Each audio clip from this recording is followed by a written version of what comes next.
bit dewy because it's a little humid this morning. A little humid. A little humid. It's honkers.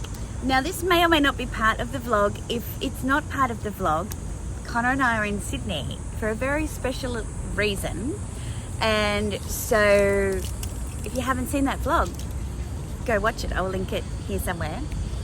This little video is about Australian humour mannerisms from our perspective, because I guess a lot of people made comments on a video I did recently around am I pretentious, based on some feedback I got from a viewer who will not be named because no fame for you.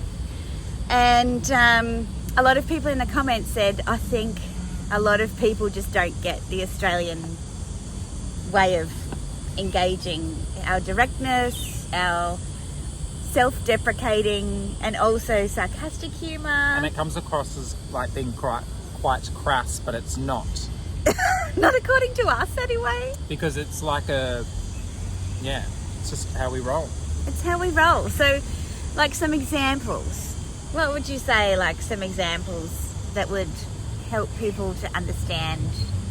I think, I guess our knee-jerk reaction to insults is to be more sarcastic back with the response in a way where it's like, I would find it funny, but some people find it as like offensive, or so like you're not taking it, like you're being defensive about it, but we're like, no, we're responding. No, I'm one-upping you. We're one-upping you. Yeah. So a great example that I've got was actually in a courtroom, and I saw a witness get cross-examined, and the witness was describing somebody's behaviour and said that it looked like that they were about to start a physical altercation. And the barrister for the other side said, oh, are you an expert in body language, are you? And she responded back in court and she said, well, I don't have a degree in it, but I also don't have a degree in the English language, and I'm doing perfectly fine, aren't I? And, you know, she didn't get reprimanded for that. You probably would in a courtroom in another country, but not here. Because if you're quick, if the humour lands and it's quick, it's like, and when proceed. It's a part of cross-examination anyway, to build someone up and then insult them and their intelligence. And she fired right back, and it's like, and it worked. Yep, fair. You know. What else would you? Look, I think if someone asks for your opinion here and you sit on the fence, it's a sign of poor presence, and it's a lack of authenticity. And you'll often hear Australians say things like, that person's a bullshit artist, or a fence sitter, or I would say we fake. I would say they don't know if they're coming or going because they're just not. Yep. You know. Yeah, and so you've got it. Can you stop moving on? I'm sorry, there's ants. My arm is killing me. Answer We're your direct. So yeah, like if you don't have an opinion, it's culturally less acceptable than having one. Correct. And it doesn't mean that you can insult people with your opinion. Most definitely not. But if you're asked for it, you need to have some conviction behind it. You can't just be a fair weather person. And also, when you are asked for your opinion, generally you've got to have some sort of reasoning behind why you're giving it. Like if I was like, do you like this white dress? And I'm like, no, I don't like it. Do you not like it? No, I do. Just an example. It's not really acceptable to say, I don't like it because I said so. You'd say, oh, look, I don't really think this is that, this and the other, blah, blah, blah. We normally give reasons. Like we've already got the reasons ready to go with why we have an opinion on something. But I feel like a lot of people... but also, if you don't ask, you normally don't get. Correct. Unless it's your mother. And she'll tell you regardless. Yeah. Okay, I just had to swap arms. So, yeah, what else could we tell people that would help them be less offended by our... Also, a lot of people have said that I swear a lot. And? It's an Australian thing. We swear. Yes.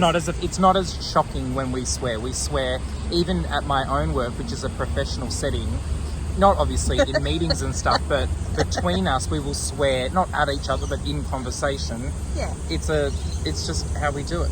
We just have extra words in our language. We do. And what some swear words that you might find quite profound in other countries. It's just casual. It's just casual. I think the comedian Carl Barron sums up Aussie humour really well in that we state the obvious. So he's got this one skit where he was on a plane and a guy looks out the window of the plane and he can see sparks coming out of the engine. And he's like, oh my God, there's sparks coming out of the engine. And he looks out the window and he goes, yeah, it doesn't look good, hey? Like, and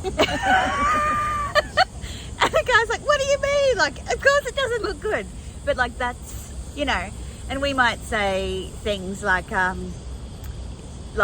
if I said, oh geez, it's a hot day today, you know, and then there'll be a colloquialism like, it's so hot that you could fry an egg on the pavement. Or you'd say to someone, it's so hot today, and they'd say, no shit, Sherlock. Yeah. Like, tell me something I don't know. Yeah. But you wouldn't get offended by that. You'd be like, Exactly. I'm trying to think, like, there's some really bad ones, and they're probably not typical to Australia, but like, I know from being around industry a lot, if someone's like a bit agitated or whatever, someone might say, oh, that bloke, he's as toey as a Roman sandal, you know?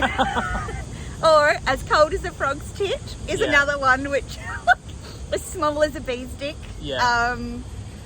What else? I've heard people say, like, you know, the laneways when they're really tiny and the delivery man's like, I can't get in there, you couldn't swing a cat stick down there. Yeah. Like, they make sense because they're so absurd, and you know it means it's small. Like, it's... It's in my Fendi. No, I'm not with you. So, in summary, we're a little bit different. We think we're funny. We use swear words probably too often. For anyone who's brave enough, this bird here, this is the IBIS, otherwise known as the bin chicken. There's been a song made about it.